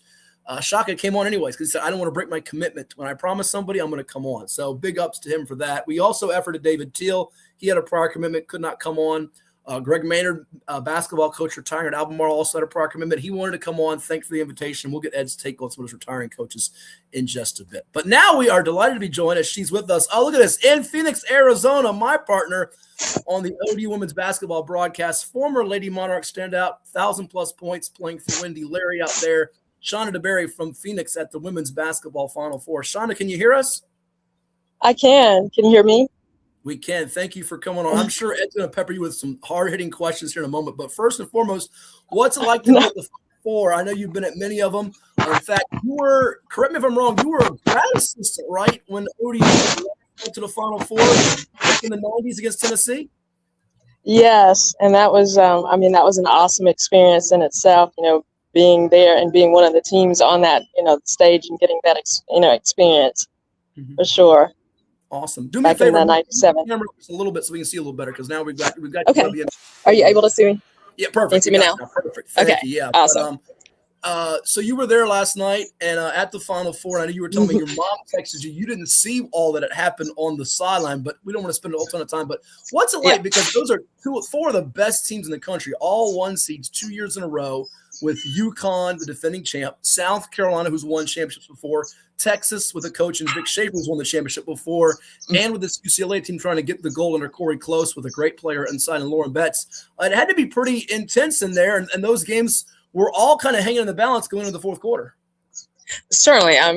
Very intense. And just imagine as, a spectator and the intensity, and then you as, players and coaches and the dedicated fans. So it was very intense. It was a nail biter and both so close and, teams, this is what they've played for, to be in this championship atmosphere. And then it's just a matter of, a few minutes here and there and how the ball bounces or a bucket goes in or if you get a stop. So it's definitely intense, nerve wracking, have people around that were just kind of saying, oh my gosh, I feel sick. I'm so nervous, Before I let Ed jump in here, were you more surprised? Both underdogs won last night. More surprised at South Carolina beating UConn by 14 or UCLA beating Texas by 7? It's funny because yesterday, I know you probably didn't see it, but on Pardon the Interruption, and you'll see Michael Wilbon out there in Phoenix. I know he's close family friends with Kiki Rice of UCLA. Wilbon was adamant with Kornheiser that South Carolina was going to knock off UConn, and Kornheiser looked like he had two heads on his head. Like, what are you talking about? Whereas Kornheiser said it's more of a surprise if South Carolina wins, and mentioned that Texas had beaten UCLA earlier in the season. How about you? Were you more surprised by game one or game two? I wasn't surprised by the game one because following women's basketball and following, South Carolina and their progress and knowing that Coach Staley would have, are you still able to hear me? Yeah, we got you. Would have her team ready to play. So I just knew that it would take them playing a very, a game that would mean very little mistakes and everybody just being and clicking on all cylinders. So I wasn't surprised at it, but I knew that they would have to play an A game to do it. And so probably most people had counted, South Carolina out just by the way that Connecticut has been playing. But you have to remember that also South Carolina, they play a hard schedule throughout. Even their conference is tough. Yeah, the SEC is for real, Ed. Yeah, first of all, Shauna, thanks for coming on. I know a lot going on out there, especially in Phoenix. I got to ask, are you poolside? I am. Lord, geez, you just gave that job. Yes. Who does his pool segments on here? You just gave him more ammunition that he's going to do. I am. And then I saw the wire hook up. I said, hope she don't get shocked by falling the phone. Oh, no. I know. I'm being careful, Coach. I know. Yeah, you got to be careful with you. And also I have to say, bow to you to say, I don't know how you did another year of putting up with this knucklehead at courtside in many of the games, but you deserve to be out there relaxing poolside after having to deal with him. Trust me, because I got to deal with him every week. Oh my goodness! I don't know. He might say likewise or otherwise about me putting up with me. No, let me learn you something, young lady. It's okay to say what you really want to say about him because everybody does. He's not all here. He's 9 cents short of a dime, and the elevator on his hotel is 1 floor. It don't go up, so you're okay. It's okay to talk to me. He can't do nothing to you anyways. You're in Arizona and he's sitting in his room. So you're okay with us. I got to come back. No, it's just such a delight, working alongside Matt, bringing me along and learning a lot. And I appreciate you guys having me on today. Likewise for you. Let's get into the real thing. And Matt and I already spent some time on it this morning. And we opened the show with it. the Geno and Dawn rant. I hated it because it's two powerhouse coaches. I didn't like it because Geno really shouldn't have done that. He should have gave them their props. They got their butts kicked, plain and simple. And then it was all in the public. And I thought Dawn could have handled it a lot different, but she didn't. She handled it, I think, the right way. Your perspective on what you saw, what happened? Well, actually, sitting from the stands, I knew something was happening because how his assistants were pulling him away, but weren't quite sure what was going on. And then when I called and then my mom was giving me the scoop about what happened, I see that, I don't think that was a very classy move. It should have been a time just, okay, two teams battling hard. Somebody had to go down in defeat and congratulate, just making it a congratulatory thing and not making it this spectacle that it has become, because it does take away from the hard work that both teams put in, and especially the hard work that South Carolina, put in to carry out that win, because it was just statements about what to do before halftime or the physicality of the game. Both teams were playing physical basketball. I think the officials allowed them to play, and then to blame the officials. Maybe sometimes when you haven't had that physicality, a lot, then it may be a different kind of game. But I think it wasn't just a classy move, and you expect better from Geno. And I think that Dawn, Coach Staley being who she is as well, that at a point she doesn't hold back in speaking what she feels. And I think that she handled the way that she felt, best to try to handle it and not sugarcoat, because, there's so many things that behind the scenes that probably have even taken place as well that added fuel to her fire, and for her team to come out and we belong, and we're just going to show and prove. And I kind of mentioned that too, Shonda, that I think there's a little bit more to this than what we may all know, that could be a little personal gripe between those two, even though they have a professional relationship. Dawn was an assistant under him in the Olympics, and they are two powerhouse coaches, period. I'm talking men and women's game. Yes. I think both of them could come into the men's game and still win. I can't say that about all female coaches, but she is definitely one that could step into the men's game and win. It's just the way her presence commands. She knows the game. She knows how to relate to players. She is demanding, but at the same time, she is approachable by her players. So it just wasn't a good thing. And like I said, if he has a personal gripe, do it behind closed doors. You have that kind of relationship anyways. And this thing about, well, she was getting on the officials and she had 6-0 in fouls. Geno, you've done that your whole career too. Pat Summitt got on you before that in the past. So come on now. Okay? Right. There's no need to do that. And the ripped jersey is the least of your worries. The least of your worries. And if it rips, so what? She pulled on her own jersey. So understand things before you put it out in public display, because now the people who don't like you say, see? And now other people who back you say, Lord, geez, now I got to defend him even more. And I think that's where the issue is in this. Yeah, it just wasn't a really pretty, situation, and like we know it. And I'm, hoping that he'll have time to, some time to, to reflect on it. And in those situations, when you do make a mistake, it's okay to own it, that this wasn't the right way to handle whatever was going on. It should have been more about him just coaching up his team and the things that his team, if anything, that his team, to just kind of say they were not on their best game tonight. And I think that's what happened. And rather than saying that, it had to be about the officiating and what Coach Staley didn't do, or whatever respect that he thinks that she owes him. A few more minutes with Shonda DeBerry, former 4-time CAA champion with the Old Dominion Lady Monarchs, who was a 1,000-point scorer there, and the radio analyst alongside yours truly. It is 757 Sports Talk on Cova Sports TV. Like, share, and subscribe, as Shonda is poolside in Phoenix, Arizona for the women's Final Four, the national championship game coming up on Sunday with UCLA taking on South Carolina. I want to go there for you, Shonda, before we let you run here, and Ed can finish up with a question or two as well.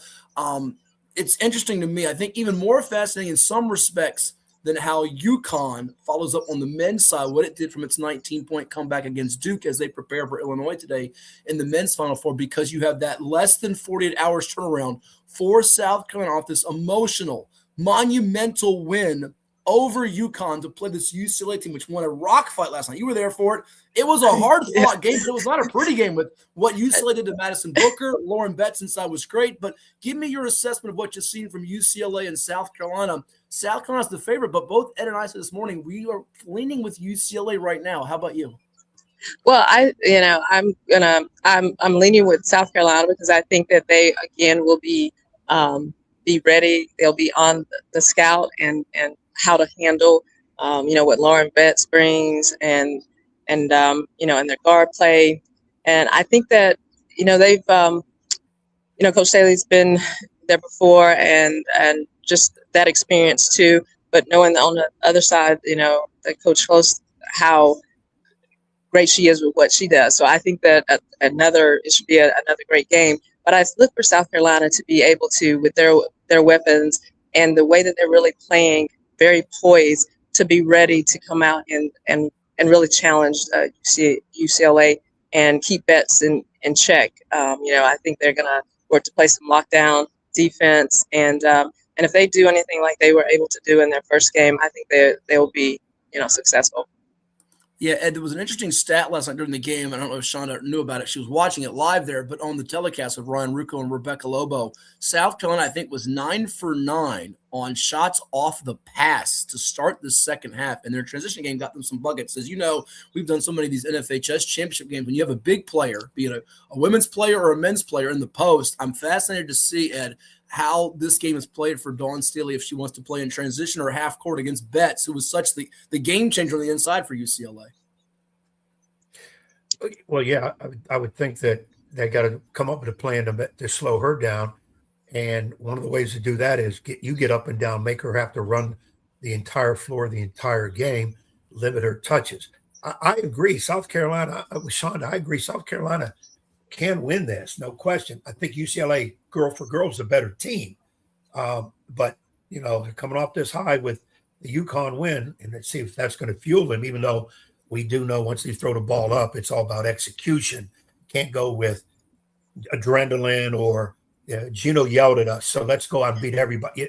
That's all going to be the pass. You better execute, and I think it'll be good. But I'm going to lean to UCLA, but I'm like most people. Won't surprise me. A Dawn Staley team wins anything. Yeah, should be a lot of fun. But Shonda, Shonda, the other thing I wanted to ask you was, you're sitting poolside, sunny Arizona. I've been fortunate enough I think I've been to 8 men's Final Fours. And I remember the first one I went to Indianapolis, drove 24 hours. I thought it was around the corner, but it was not from Virginia. It wasn't. So it was a long drive.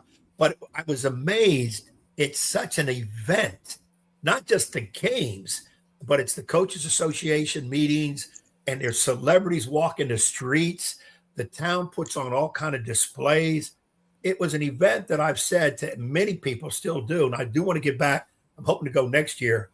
That if you're a basketball fan, you have to go to at least one. If you're a coach at any level, you got to go to a couple. Give me your assessment being there in the women's Final Four and you taking it all in. And I'm thinking you maybe been to some other ones, but give us your Final Four perspective. Yeah, I'm in double digits now. I remember starting going back when it was the first one, I guess, in Richmond as still as a player, but and then starting when it was in Atlanta the first time, and then going every year. But it is a huge production. I mean, the city is on, the host city is on display, and it's specific fan places for fans to the different teams to hang out, and anybody's that's in the know with basketball is here, and you actually the opportunity to even network, as you said, like with the WBCA, but then all the things for myself too, as someone that's in a school counseling setting, being able to from that point view the teams from the NCAA eligibilities spotlight, to go to some of the sessions they have that's on the baseline to learn kind of about where's the business aspect or the empowerment of women, all the fun and games and excitement they have for the families, for you to partake in and get some nice goodies to take to people, or just have and wonder why you have all this stuff that you can't take back. But it's just so much that the team, the cities put on a huge, this huge event. And I mean, you have people traveling from all around to be here, because even if if somebody didn't go to a game, there's so many opportunities to see the game. If you can't get in to get a ticket, it's on the large screen. There's concerts and the opportunities. So to make it, more affordable, because as time has gone on, as we know, everything, as the prices have skyrocketed, but there's so much to do. And as you said, it's such a big event. The professional development aspect for high school, college coaches, and even someone like myself in my field as a school counselor, as on the side looking at it from a different lens too, in the broadcast aspect. Awesome stuff. And I want to thank you publicly too, by the way, for being a big sounding board for me this year entering the school system. As she is a counselor, she mentioned it, and she has been a big sounding board as I'm going through my journey with that, but much appreciated. Go ahead. I know Ed's got a follow up to that. Here we go. Oh boy, here we go. All I know is this. If he lays down on the couch and start telling you his story, Shonda would jump out of that profession real quick, because with this nut job, the medication hasn't been invented yet to fix him. So trust me on that one. Like, he was joking one time, we were watching, there was an athletic trainer, I forget who it was, and the athletic trainer, and he was talking about he was hurt or something. I said, hey man, don't help him, because if you have to rap what's his problem, you'll have all kind of tape around his head. So don't waste time with him. Around the head, not in the injury. The injury is yeah, it would be from the neck up with him. That would be where you have to tape to have any kind of healing power for him. Well, Coach, we're all pardon me. I'm sorry. No, go ahead. I was going to say, well, we're all a work in progress, right? That's right. Yeah, but this guy would test your last nerve. I mean, if you can do counseling with him and come through, you're going to be like, you'll be going world tour with talks, because you can't get any fixing him, and there's nobody else you can fix any better. So again, my hat's off to you. I bow to you, because I don't know how you do it. Oh, you did forget one other thing, and we don't have to mention it on here. The nightlife at the Final Four can be different. Yeah, it can. There's, for sure. And then the nightlife, and then you have the time change. And I don't know. That's just, I feel like I've been up since I've been here. Right. You feel like if you're going to go to bed, you're going to miss something. And you don't. I'm waiting for when the Final Four gets out to Vegas. I'm definitely heading out to that one. That's the one. For sure. So you got to get your rest way in advance and prepare and look and hydrate properly. Proper hydration. Here's the thing. I was trying to get this yo-yo to go, but I can see him right now at 8:30. He probably have his little cap on with the little ball behind the hat, his little PJs with his little animal. Well, I'm going to bed because we got to get ready for tomorrow. I'd be like, okay, Matt, you go ahead and go to bed. I've got I got some people to see, places to go here in the evening. Yeah. You might be able to get him off the schedule a little bit, right? Really? Yeah.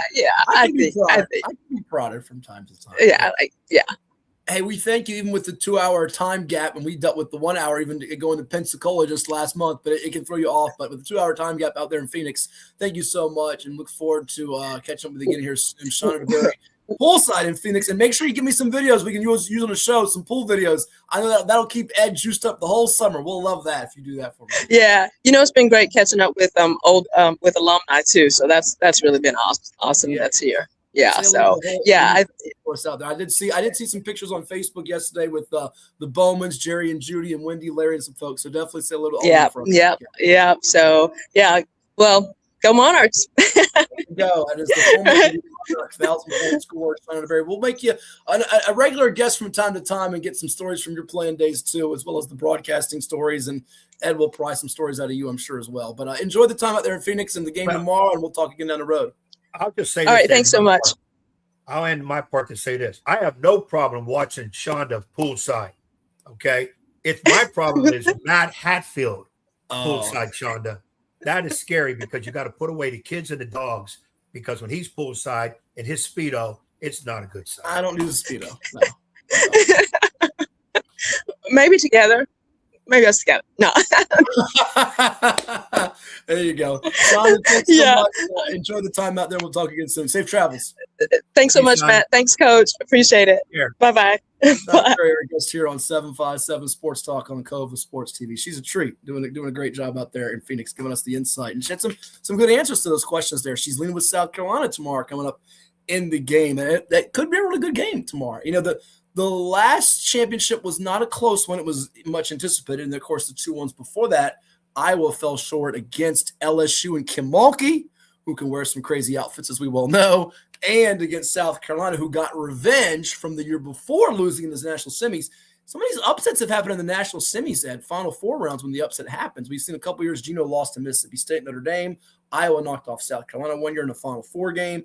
So you get some of the surprises. I don't know that either result tomorrow is much of a surprise. It feels like they're pretty evenly matched, as South Carolina's a slight favorite. But Betts is maybe that one game-changing player for UCLA. All right, we'll come back and put the finishing touches on this episode of 757 Sports Talk. You're watching with us on Cova Sports TV.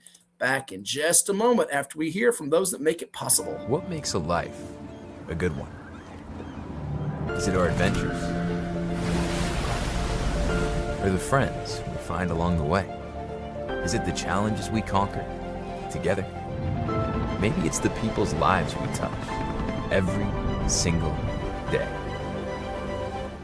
So, what makes a life a good one? You'll have to figure that one out for yourself. What is more? Is it more reps, more strength, more stamina? We say it's all of that, but it's greater than just what's in the mirror. It's about improving your mental and physical health. More is a feeling of achievement, fulfillment, confidence. It's looking better, feeling better, being better, and it's our mission to get you there. Because here, you are more. One Life Fitness. Portco is your local nonprofit organization dedicated to economic empowerment through employment for people with disabilities. We focus on abilities, not limitations, providing on-the-job vocational support. Find your pathway to employment. Contact us or learn more at portco.org. Well, it's everybody's favorite time of year again. Time to prepare to make your annual donation to that infernal revenue service. And if you're like me, you need help. Help to keep that donation as small as possible. So get off your W-2 and call John Maynard at John's Tax Service. 455-6763.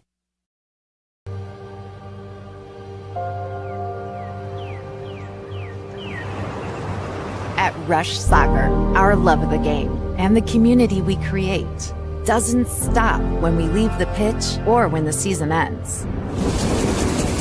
We are more than an individual player, team, club, or league. We are a truly global community of athletes, parents, coaches, professionals, and fans. We believe that youth sports and the pathway to a lifelong love of soccer have the power to form deep, meaningful connections that will fundamentally shape our players and those in our community. We believe that what we feel is the key to what we can achieve. Feel the pride. Feel the confidence. Feel the legacy. Feel the connection. Feel the trust. Feel the acceptance. Feel the purpose. Feel the difference. Feel the rush.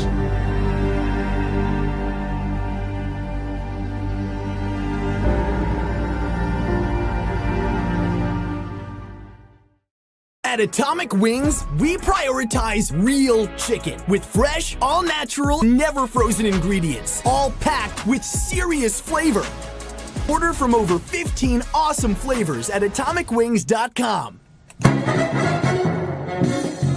And now back to Matthew Hatfield and that evil basketball coach. Blast you, Ed Young!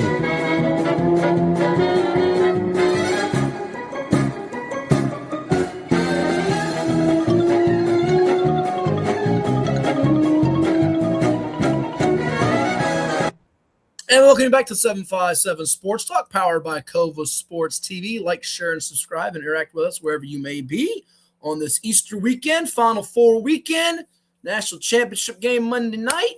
But Ed, some big coaching items of note in the last month on the hardwood and the gridiron. Yeah, it's spring sports time, and we'll dedicate some time on the program to that as we move into the months of May and June once April is complete. But during the month of March and all the madness that was going on, there were some coaches that said goodbye. Goodbye forever, and goodbye in terms of leaving the Commonwealth for another state. And that coach who left the Commonwealth, a four-time state champion head coach over at Phoebus High School. They lost last year in the region final. You remember it well. The Phoebus Phantoms, led by Jeremy Blunt. He is leaving to take a new job and a new school, Nova Lakes High School, the Rattlers in St. Cloud, Florida. Of course, Blunt went 153-23. Phoebus, second all-time in VHSL history in terms of state football championships to the Hampton Crabbers. And he is leaving for the Sunshine State. They always say everything's bigger in Florida, Texas, and California. He's going to a new state, Ed, and a new school to start something from scratch and kind of build his own. And he pretty much had exhausted all he could do at Phoebus. Agree. And when he stepped down, look, I didn't think he would be done. Maybe a pause for a year, see what else is out there. It's a brand new school, and it's kind of neat to be the first because, you put your fingerprints on everything. So that's kind of neat to do it. It's a good football state, that being Florida, great, pretty decent weather situation. So, I'm happy for him. I think it's a great opportunity for him. He's still young enough that he didn't really need the pause. He needed a change of scenery. There's nothing wrong because most of us in the business, it's probably good to have a change of scenery at some point, unless you're just entrenched to where you're at for family reasons or whatever.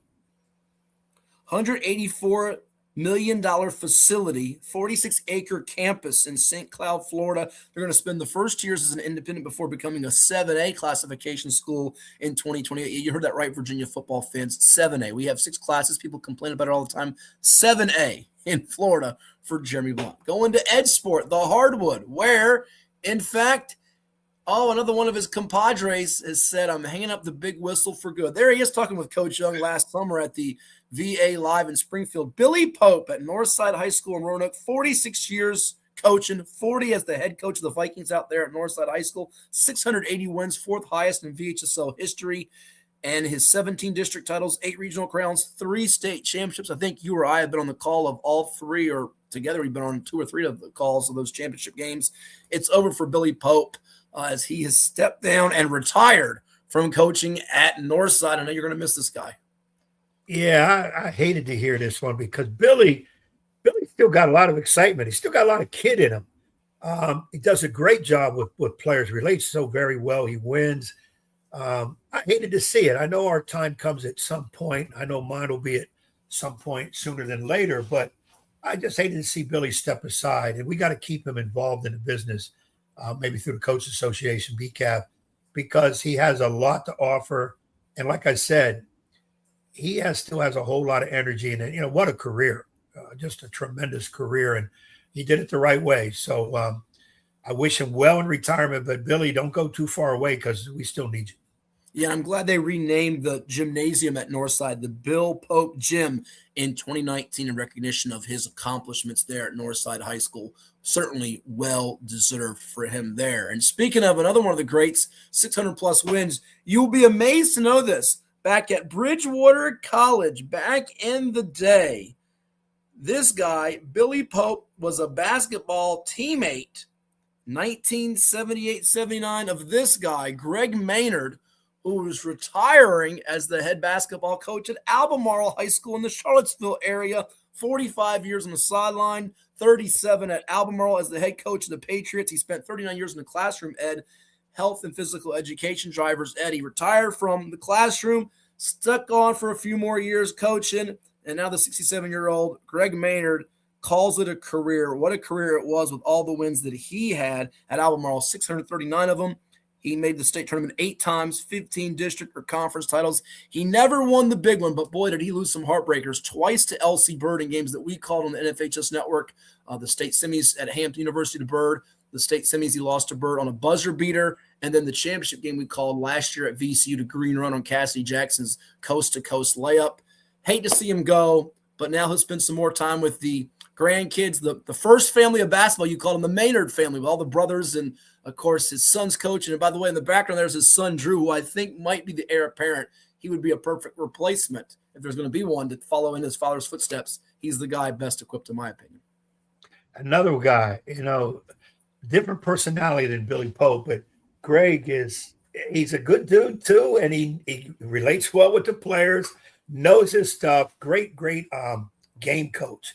A lot of coaches we can't say that about, but he does make changes as necessary during the game. He doesn't just stick with the game plan as is, and if it don't work, oh well. That's not Greg. And let me say this. He doesn't have a state title in his background. And I'm going to tell you right now, he's one that doesn't need it. In other words, I know he'd want to have it.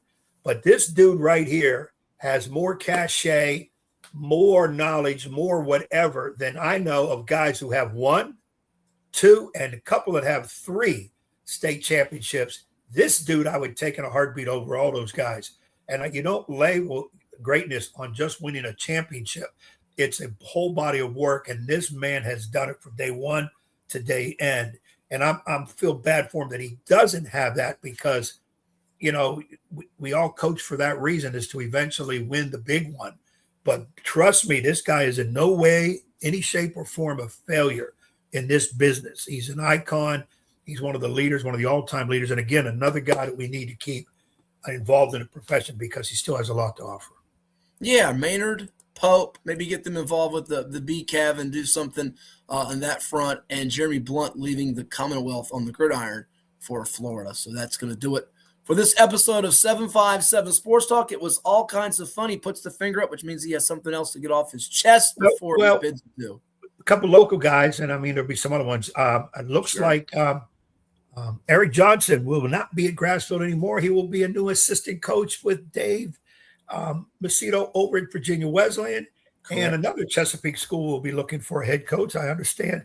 Craig Frost, one of my former assistants, a great friend of mine, is going to step down and pursue some other opportunities. Whether he likes it or not, he will continue to pursue, because he is needed on the sidelines for somebody. So wish both of those guys the best in their decision-making for their careers too. And somebody has alerted me to, I just got a text, hey, what are you doing for your birthday tomorrow? Then I had to go back and look and say, how the heck did I get another birthday? I thought I just had one last year. Oh, wait. But tomorrow, I guess, is my birthday. So I was like, oh well, here it is. It's not an April Fool's joke either, because it's not April Fool's. I was not born on the 1st. No, sir. I was born, I guess, on the 5th. Was you, though. I thought that was you. And by the way, one more, Coach, before we get back to your birthday.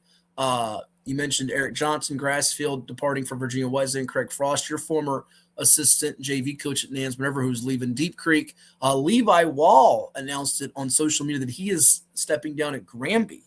So as another one that we can throw out there as well in the 757 on the hardwood side of things for basketball that is departed. So it's your birthday coming up. I'm sure you have wishes. Yeah, I'm sure you have wishes. I have wishes, yes, all right. By the way, John, we have highlighted those as well. We appreciate John jumping in. Craig Brehan at Bethel retiring. We talked about that. We got to get Craig on the show just to reminisce about tons of respect. And we played, if you missed it, I think we played it on our show, some of the great tributes they did that night at Bethel for him, the regular season finale against the Hampton Crabbers, and Lamont Struthers bidding adieu at Menchville. So the Peninsula District's some coaching openings there, and there might be one more forthcoming. We shall see. I can't squeal on what it is, John, but there's a whisper that there might be one more opening up in the coming days and weeks. So stay tuned on that front. But a lot of coaches, and by the way, there's one more in basketball circles has been rumored. I don't want to say where it is, but could be another big name retiring on the hardwood. It's not Ed Young's name, as he's very happy to be back in the fold of coaching after his 1-year hiatus and sabbatical, which brings me back to you for a second. So what's on the birthday agenda? You going to a Tides game? The Tides aren't in town. You going to you're going to go to a concert? You're going to go you're not allowed to divulge? I think I got to cut the grass, because the grass is getting pretty bad in the back. I'm going to have to take care of that. And take care of the dog. So right now I have nothing on the agenda. I am blessed, extremely blessed and thankful for the man upstairs to give me. I got to get to tomorrow to say I have another day. So another birthday and another year round. I just hope I have a couple more. And dealing with you won't put me in the grave. That's birthday number 33, right? 33? Is that what it is? 33? Okay. 39. Not bad. Oh, 39. I was off by 6 years. Okay. Sorry about that. All right. Yep. So we'll see what it brings. We'll see what it brings. No cake and ice cream. No ice cream and cake. Ice cream and cake for this guy. That's right. Ice cream and cake. Ice cream and cake. That's your song. Yeah, that's right. That is my song. That is my song. Well, we'll feed the ducks and say adios, amigos. Enjoy Final Four weekend and Easter Sunday. Remember the reason for the season, and we'll talk to you next time right here on Cova Sports TV. Adios.